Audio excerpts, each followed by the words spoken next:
Perched on the fringe of Oregon's national forest, the hospital was a quiet fixture, nestled among snow-laden trees and winding thoroughfares that scarcely appeared on any map. Within its walls, room 214 remained as it always had. Its lighting was low, its occupancy infrequent, and it was mentioned only in hushed whispers by the night shift. No one could articulate the reason, but patients assigned to that room rarely made a recovery. It harbored a persistent chill that defied the thermostat, no matter how high it was set. Some referred to it as the still room. Most just steered clear of it. That winter, into this setting, Era Quinn, a 7-year-old girl as quiet as the falling snow, was brought to room 214.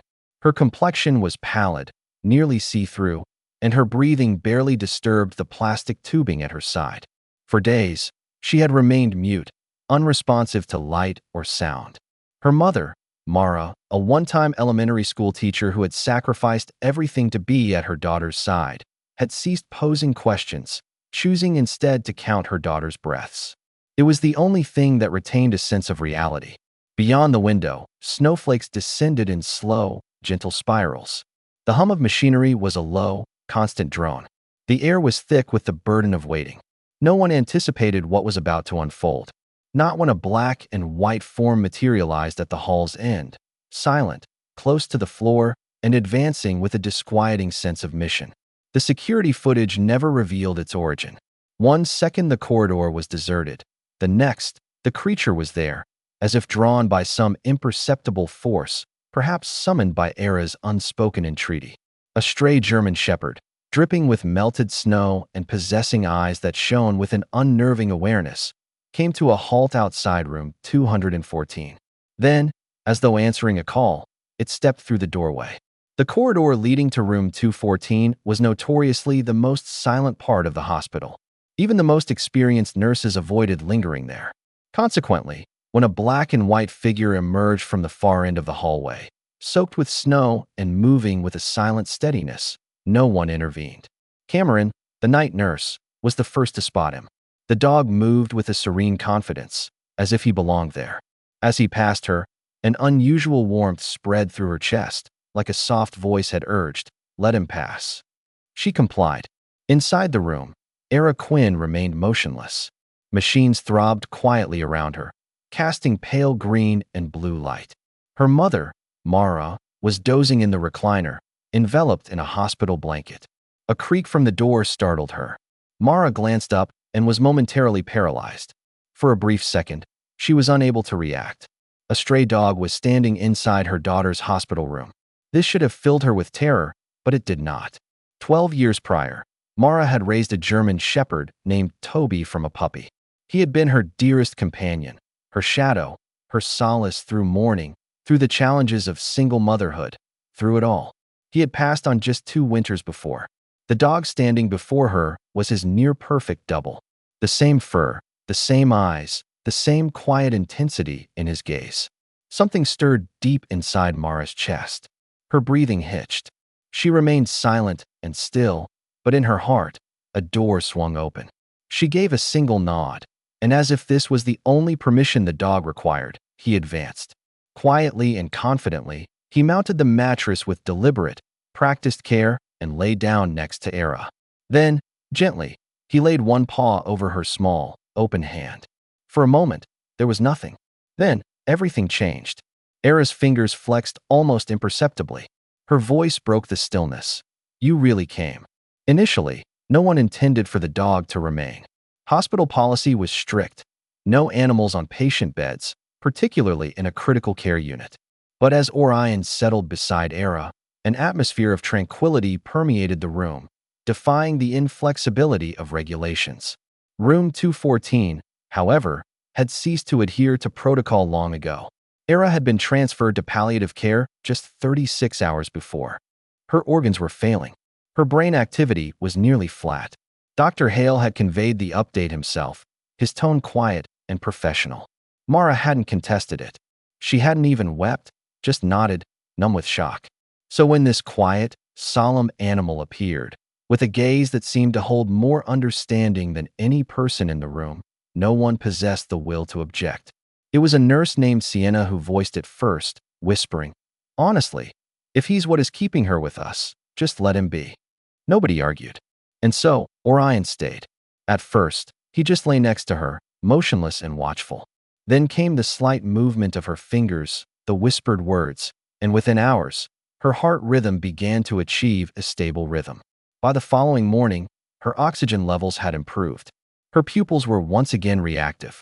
The neurology team, typically detached and clinical, now congregated near the entrance, speaking in hushed, uncertain tones. "She's reacting to something," Dr. Hale muttered, his eyes fixed on the monitor. "I just can't determine what." By the second night, he acted without hesitation. When security staff brought up concerns about the dog's continued presence in the room, he personally signed the authorization. "She's dying," he stated flatly. "If this dog is providing help, he remains." No further questions. No one brought it up again. And strangely, the longer Orion was there, the more Era seemed to return. She started following voices with her eyes. She would squeeze Mara's fingers. She began reacting to light. The changes were subtle and slow, but they were undeniable. She was fighting her way back. On the morning of her third day, she managed to sit up with assistance. Her voice, though still weak, was distinct when she looked at Mara and inquired, "May I have some applesauce?" Mara was so stunned she dropped the spoon. Nurses in the hallway wept without restraint. No one was ready to label it a miracle. Not quite yet. But for the first time in weeks, they began using her name again. Era, not just the child in 214. Staff would pause outside the room, some placing their hands on the glass, not to monitor vitals, but simply to observe, because something authentic was unfolding. Not a cure, not a medical theory, but a tangible reason for hope.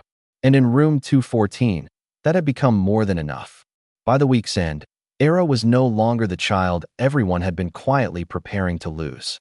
She could now sit upright for extended periods, at times doodling with crayons a nurse had provided, at other times simply gazing out the window, with Orion's head resting peacefully in her lap. But an unsettling change had also begun to manifest. It was almost imperceptible at first. Only the night shift commented on it. The room's ambient temperature would plummet after midnight, regardless of the thermostat setting. One nurse insisted she saw the lights flicker and dim without anyone touching the controls.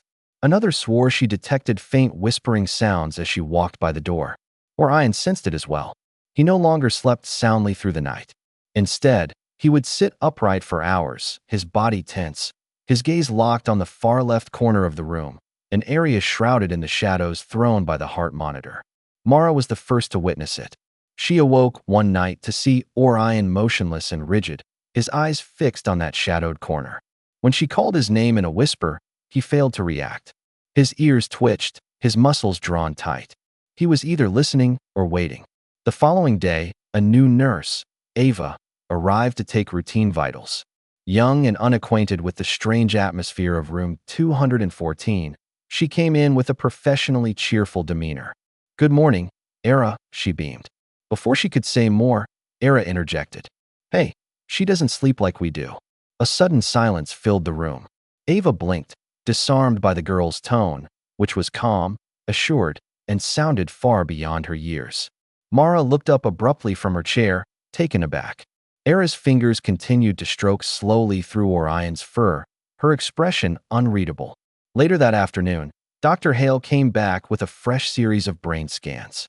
Her progress was still ongoing. Cortical activity was on the rise in regions that had once been deemed unresponsive.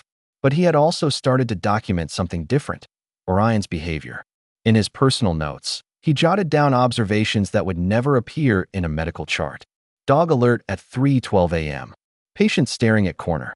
Temperature drop noted again. He couldn't decipher it, but he sensed it as well. There was an entity in the room, or perhaps something observing it. It occurred on the seventh night. The snowfall outside had intensified, forming a silent, oppressive blanket. Inside room 214, the atmosphere was still and heavy, not with dread, but with a sense of anticipation. Era was asleep, her small hand resting gently on Orion's back. Mara dozed in the recliner, bundled in her wool cardigan, the room lit only by the green pulse of the heart monitor. At 3:14 a.m., Orion got to his feet. He made no sound, no growl. He just stood there, muscles taut, ears pricked forward. His gaze returned to that same corner. And this time, he began to move. He took one slow step, then another, positioning himself between Era and the shadowed corner, his tail rigid and head lowered. Mara jolted awake, sensing the change in the room. She sat up abruptly, her heart pounding. Era, she whispered.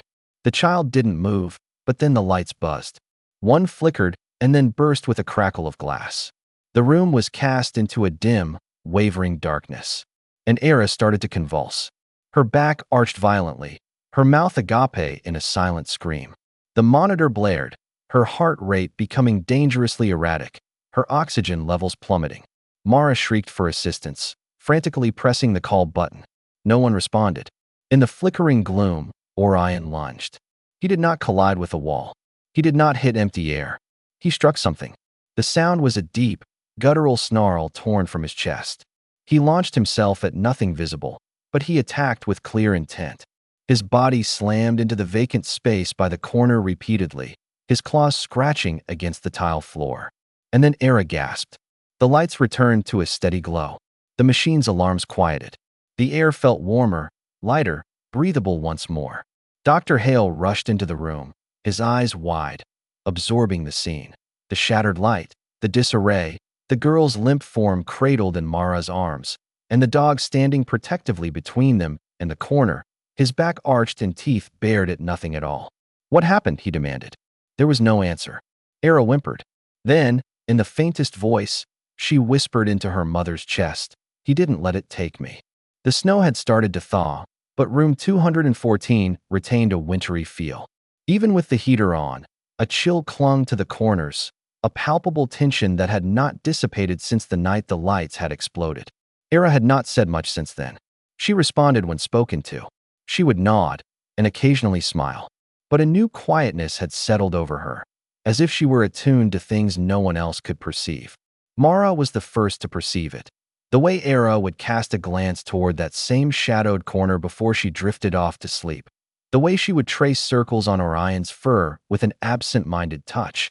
The way she no longer hummed in the silence, but only when the dog emitted a low growl from deep in his throat. "She's different," a nurse commented softly. "It's more than just the recovery. It's as though she's carrying something."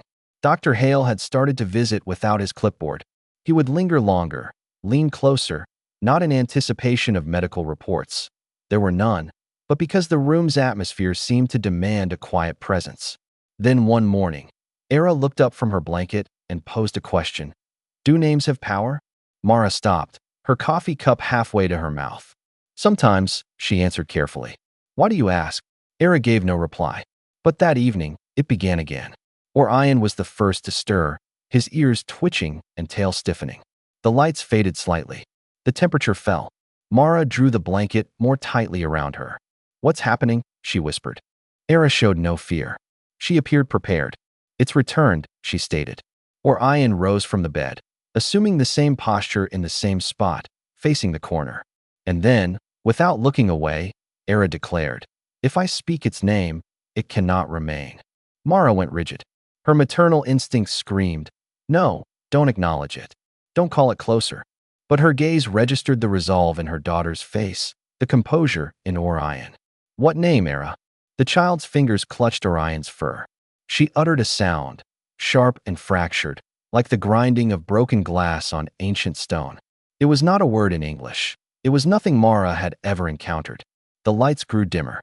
The air became piercingly cold, and Orion barked. It was unlike before. This bark was thunderous, a shattering, authoritative, and furious sound that destroyed the silence. Something lifted, as if the air had been under immense pressure and was suddenly released. Era gasped and sank back against her pillows. She was trembling, not with fright, but with depletion. Mara rushed to her. "What did you do? What was that?" Era opened her eyes slowly. Her voice was gentle yet resolute. "I said the thing it didn't want me to know." "And what was that?" "Its name," she replied. "And now it has nowhere to hide." Orion came back to the bed, curling up beside her with one paw placed protectively on her chest. And the room, at last, felt warm. In the quiet period that followed that night, a profound shift occurred. Era's room transformed into something more than a hospital suite. It became a space that defied explanation. Her recovery was tracked and quantified, but never truly comprehended. Physicians employed terms like spontaneous remission, neurological reactivation, and unexpected cellular regeneration. But they all sensed it. None of those phrases could account for what transpired in room 214, and none of them could explain Orion. So, they ceased their attempts. Instead, they observed. They watched as Era progressed from comatose to aware, from silent to smiling. They watched as her body mended at a pace no one had deemed possible. And through it all, Orion was at her side, a quiet, protective presence that was no longer challenged. One afternoon, a few days before her discharge, Dr. Hale sat with Mara, holding a sealed envelope. "This was left anonymously at the reception desk," he explained. "I believe it concerns him." Mara carefully opened it. Inside was a photograph, old and faded by the sun, showing a girl, no older than Era, standing in a snowy landscape with a German shepherd next to her. It wasn't just any dog, it was him. The same profound eyes, the same alert ears, the same dignified posture. On the back of the picture was written, 1952, room 214. He saved her too. The likeness was astonishing, hinting at a protector that existed beyond the bounds of time. Mara looked up, her eyes wide with disbelief. "This isn't possible." Dr. Hale leaned closer. "There's more. I did some research. At least once every decade, room 214 has a patient who experiences an inexplicable remission linked to a black and white dog that was never officially admitted. He appears each time, and each time, he disappears afterward. But why?" Mara whispered. "Why this time?" Era provided the answer to that question herself later that evening. "He wasn't here for me," she explained. "He came because it returned." "The shadow?" Era nodded. "It's ancient, and it lingers in quiet places. Places where people lose faith that they'll be noticed. That is when it preys on them. But Orion, he remembers it. He has battled it previously. He lost someone once. So now he watches." Mara stared at her. "Are you saying he's not just a dog?" Era shook her head. "He's more, or perhaps not more than a dog, but just outside of time." That night, Orion stood once again in the corner. He wasn't tense or poised for a fight, but watchful, as he had always been. The lights did not flicker. The cold did not creep back. The room was finally at peace, and so was he. On the day of her discharge, an unusual quiet descended upon the hospital corridors. Era walked slowly, wrapped in her pink coat, with Orion by her side. Members of the staff stood silently as she went by. There was no applause, no formal farewells, only a shared sense of reverence. At the exit, Mara turned to Dr. Hale. "Will he come with us?" Dr. Hale looked from the dog to Era. "He came for her. I imagine he'll remain until she no longer has need of him." Era knelt down, touching her forehead to Orion's.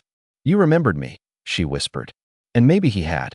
Maybe they had crossed paths in a different life, another struggle, another room where a child was fading. Perhaps some spirits return not as apparitions, but as guardians. And perhaps love, when it is profound enough, can transcend time, mortality, and even species. Orion stood as silent as ever. His tail didn't wag. He didn't bark. But he walked alongside her, not as a pet, not as a therapy animal, but as something more ancient, something sent. And in that last moment, as the doors slid open and Era stepped into the sunlight, Mara glanced back one final time. Room 214 was silent, yet it no longer felt empty.